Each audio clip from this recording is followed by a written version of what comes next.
everybody, this is Chris Dixon, President and CEO of Insider Training. What we're talking about today is protein.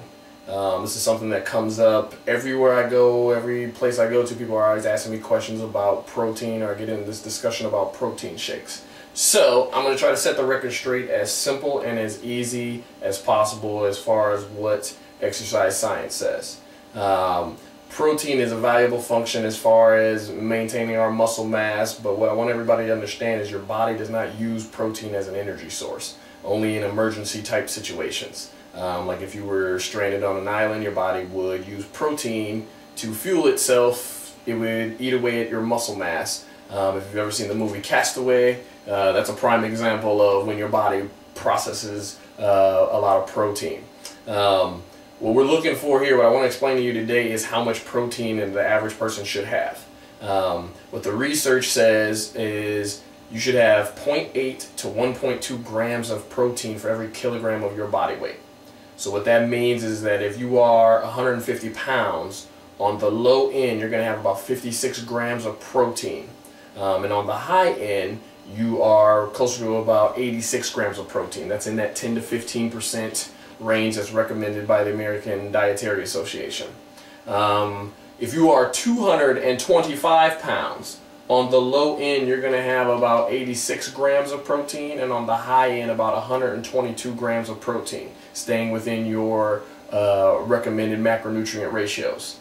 If you want to know what the body does with protein or any excess macronutrient that doesn't get utilized, it turns it into fat.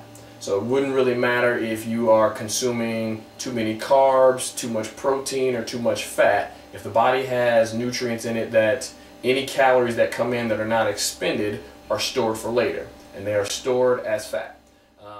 If your body doesn't burn it off, it's going to be stored as fat.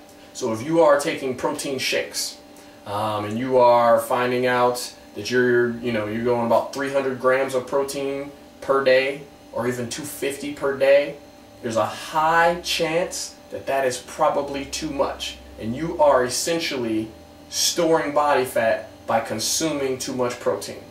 It's obviously not what anybody wants, so I think you got to really understand how much protein is necessary for your body.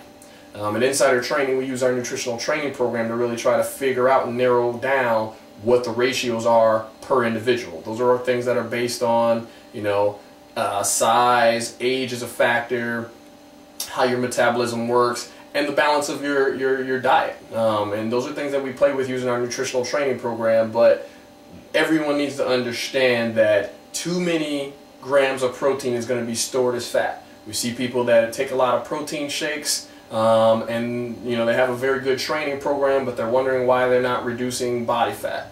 And a lot of times it has to do with an overconsumption of calories. They don't think that they're eating too much, but when we look at it, it's too many calories in that range. It's too many protein calories. So I'm looking at people, I'm trying to advise people to really take a look at your protein your protein intake, with how many grams and what percentage of your overall diet that really is.